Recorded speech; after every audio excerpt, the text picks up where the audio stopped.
Cervical pain बहुत दर्द होता होगा, है ना?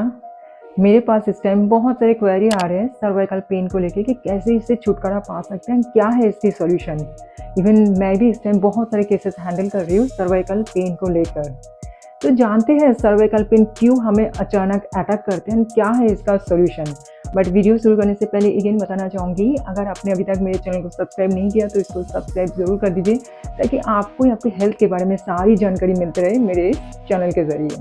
तो जानते हैं सर्वाइकल पेन क्या है। देखिए, जब गर्दन में लगातार पेन होना, शोल्डर में पेन होना, हाथ नमनेस हो जाना, कभी-कभी टिंगलिंग होना, या फिर जब गर्दन को जब हम घुमाते हैं, यानी कि क्लॉकवाइज एंटी क्लॉकवाइज जब हम घुमाते हैं उस पे पेन होना, गर्दन को पीछे की ओर लेके जाने से चक्कर आना, वॉमिटिंग फील करना, अननेसेसरी जैसे थोड़ा बहुत जब आप प्रेशर पड़ते हैं गर्दन पे तो उस टाइम पेन आना, ये सारा कुछ जो सिम्टम्स जो है सर्वाइकल पेन का ही है, मान के चलिए।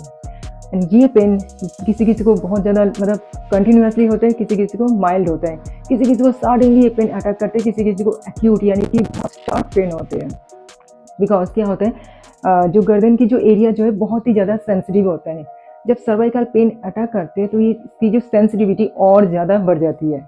तो अगर हम उस टाइम अगर सर्वाइकल पेन को अगर हम टेक केयर नहीं करते, अगर हम उसकी प्रॉपर ध्यान नहीं रखते हैं, तो आगे चल के इस एरिया पे यानी कि पैरालिसिस होने के भी चांसेस हो सकते हैं, तो जो कि बहुत ही डेंजरस है। तो जानते हैं कि सर्वाइकल पेन आने का सबसे मेन कारण क्या है। उसका जो मेन जो रीज़न है वो है रॉन्ग पोस्चर। रॉन्ग पोस्चर के कारण धीरे-धीरे पेन अटैक करते हैं। कभी-कभी लैक ऑफ मूवमेंट की वजह से हो सकते हैं, नेक की जब प्रॉपर मूवमेंट नहीं होता होगा रेगुलर बेसिस पे तब भी होता है। नेक पे जब अननेसेसरी रेगुलर बेसिस पे प्रेशर पड़ते तब होता है। ऑफिस वर्कर क्या करते घंटों भर जब नेक को नीचे मतलब गर्दन को जब नीचे झुकाकर काम करते हैं तब भी सर्वाइकल पेन जो है धीरे-धीरे अटैक करते हैं। जब हमें हमारे बॉडी में जब विटामिन डी एंड कैल्शियम की कमी होती है तो क्या होता है, बोन्स धीरे-धीरे कमज़ोर हो जाती है। उस टाइम भी हमें सर्वाइकल पेन अटैक कर सकते हैं। या फिर ऑस्टियोपोरोसिस, ऑस्टियोमालासिया, ये भी एक कहीं न कहीं रीज़न बन जाते हैं सर्वाइकल पेन की।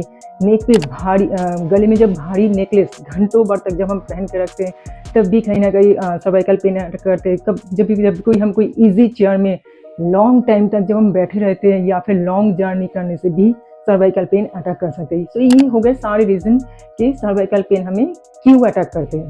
अब जानते हैं कि सर्वाइकल पेन से हमें कैसे बचना है, कैसे हमें इससे मतलब छुटकारा पाना है। सबसे पहले तो नेक की प्रॉपर रेस्ट चाहिए, ठीक है। सेकेंड, आपको करना क्या है, रेगुलर बेसिस पे कुछ नेक मूवमेंट आपको एक्सरसाइज करना है, जैसे कि जिसको हम बोलते हैं ग्रीवा शक्ति विकासका क्रिया, वहाँ से जो है कुछ नेक एक्सरसाइज आपको करना है। साथ ही साथ आपको कुछ योगिक आसन जैसे कि आपको भुजंग आसना, पश्चिमात्तासना, सल्वासना, उत्कर्षणा, इस टाइप का कुछ आपको नेक मूवमेंट एक्सरसाइज यानी कि योगिक आसन आपको करना है। साथ ही साथ आपको रेगुलर बेसिस पे जब भी आप सोने जाएंगे रात में, कोशिश करना कि आप 5 मिनट तक आप नेक मूवमेंट एक्सरसाइज करना है। अगेन जब आप सुबह नींद से जागेंगे तब भी आपको 5 मिनट तक नेक मूवमेंट आपको एक्सरसाइज करना है। एटलीस्ट आपको दिन में ये 2 बार करना ही है, ठीक है। नेक्स्ट आपको करना है, जब भी आप जिस जगह पे आप बैठेंगे आपकी जो चेयर जो है हमेशा स्ट्रेट बैक चेयर होनी चाहिए। हमेशा ध्यान रखना, कभी भी आप गर्दन को ऐसे नीचे झुकाकर आपको नहीं बैठना है। हमेशा जब भी आप बैठेंगे आपकी स्ट्रेट यानी कि आपकी जो शोल्डर एंड आपकी जो नेक जो पीछे की जो एरिया जो है हमेशा वो एकदम स्ट्रेट होना चाहिए, ठीक है। एंड आपको सबसे लास्ट में एक चीज़ करना है, जिस एरिया में यानी कि जब हम सर्वाइकल पेन अटैक करते हैं तब क्या होता है, उस एरिया पे स्वेलिंग हो जाता है। धीरे-धीरे इतनी ज़्यादा पेन होती है, धीरे-धीरे उस एरिया सेंसिटिविटी इतनी ज़्यादा बढ़ जाती है, धीरे-धीरे क्या होता है उस एरिया स्वेलिंग हो जाता है, जिसके कारण बहुत ज़्यादा इरिटेशन होता है, धीरे-धीरे इन्फेक्शन हो जाता है। इसके लिए आपको करना है दिन में एटलीस्ट 2 टाइम्स तक आपको हॉट सेकाई करनी है उस एरिया में पर्टिकुलर, ठीक है। 2 टाइम्स तक आपको हॉट सेकाई करने से क्या होगा, आपकी एरिया की जो स्वेलिंग धीरे-धीरे रिमूव हो जाएगा, आपकी जो पेन जो है वो धीरे-धीरे उस पे भी रिज़ॉल्व होने लगेगा, ठीक है। तो ये हो गया आपका सर्वाइकल पेन से बचने के लिए कुछ टिप्स आपको यानी कुछ सॉल्यूशन है, जिससे आपको रेगुलर बेसिस पे अगर आप फॉलो करेंगे तो मैं आशा करती हूँ कि आपकी जो सर्वाइकल पेन जो है उससे आपको जल्दी आपको छुटकारा मिल सके। सो फॉलो कीजिए इसको और खुद को भी हेल्दी रखिए। वीडियो को अगर पसंद आए तो एक लाइक ज़रूर कर देना। All the best.